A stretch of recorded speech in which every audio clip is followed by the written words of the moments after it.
Aja lemu turu ae. Enak apa? Info paket isen-isen omah Mas, sing murah awet. Paket isen-isen omah murah awet, iya dah. Iya. Nah, ini full kayu jati. Iya. 10 juta tak kei 6. 6 barang wi. 6 barang. Oh jajal sepilno. Nomor 1, lemari baju 3 pintu iki. Bahaya modelnya minimalis ya. Minimalis serit oleh pilih liyane. Oh, oleh pilih motif liyane ya. Nomor 2 lemari 2 pintu. Oke. Pilih motif liyane oleh. Oke. Nah, nomor 3 iki dawane sak koyo sepur iki. Bahaya. Meja TV dawane 2 meter bahane kayu jati. Serit tenan iki Mas ya. Iki enek. Eneng nih sih. Paket celiki.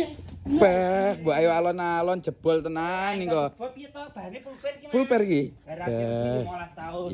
Nah, iki nomor 4 ya. Nomor 4. Nomor 5 iki rak piring. Rak pir sih eneng nih, Wan. Nek to, iki rak piring. Imbuh segone ning kene, Magicom. Iya. Jupuke piring ning kene. Lah, jupuke lawuh ning kene iki. Oh, wis bagian dhewe-dhewe berarti Mas ya. Masih lawuh gede peke harga enak nek rak piringnya apik yo. Oke, siap Jan. Nomor 6 Kerijen nggon bojomu macak iki. Ya bojone dipikir ya toh. Dipikir to mau lating kok iki bane ya wis jati. Ada skincare, ada pipa ya wis lengkap ning kene. Jan Engko tak kei kursi, komplit Mas. iki. Ya. Lah iki barang sama ini mbane iki mesti ongkirnya luar Mas ya. Ongkire larang ki nang ndi? Banyuwangi kono lho Mas. Masalah jeketek Banyuwangi 10 juta ora enek ongkire. Tak terne teko nggonamu bayare wis COD. Bae Nah, ora Jan. Banyuwangi tok lho ya. Lah teko ndi ae Mas? Jawa Timur, Jawa Tengah wis gratis ongkire Mas. Ya, Iya enak Jan, toh. penak tenan nggonmu.